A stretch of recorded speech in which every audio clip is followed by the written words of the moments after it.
We completed cDNA amplification. Now we will perform SPRIselect cleanup.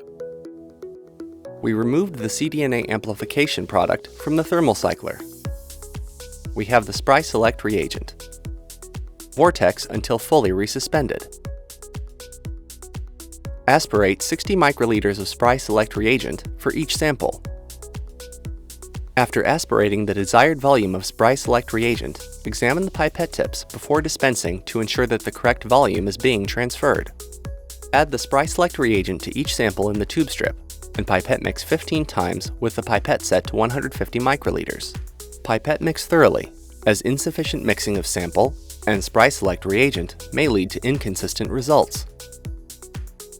Incubate the tube strips at room temperature for 5 minutes. Place the tube strips in a 10x magnetic separator HT in the high position until the solution clears.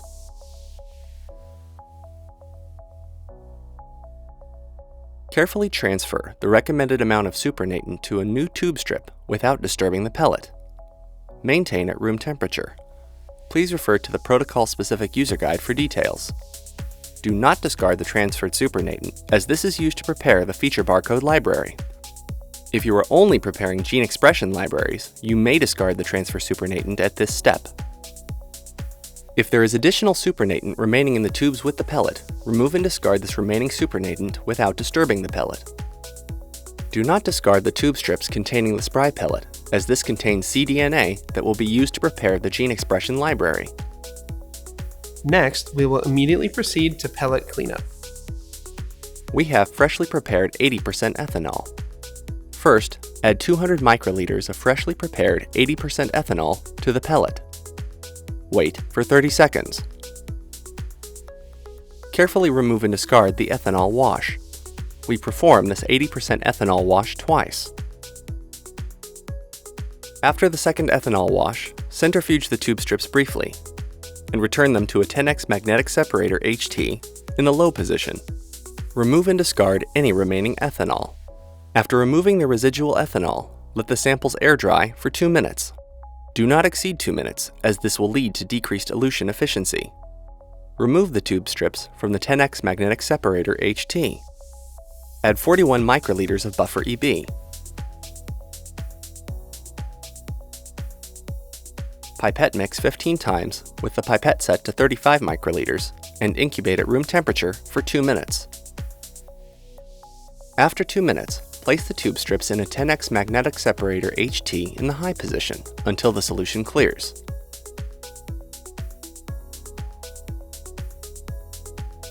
Transfer 40 microliters of sample to a new tube strip. For each sample, the amplified cDNA will be in 2 corresponding tubes. Transfer 15 microliters of cDNA from each of the 2 sample tubes to a third tube and pipette mix. Use this tube for downstream steps. Store remaining cDNA volume in tubes at 4 degrees Celsius for up to 72 hours, or at minus 20 degrees Celsius for up to 4 weeks for generating additional libraries. Remember, if you are performing a feature barcode experiment, the transferred supernatant was set aside previously. The next step for this transferred supernatant is to perform an additional SPRIselect and other cleanup steps. Please refer to the protocol-specific user guide for details. We completed the SPRIselect cDNA cleanup. Please refer to the user guide for the remainder of the protocol steps.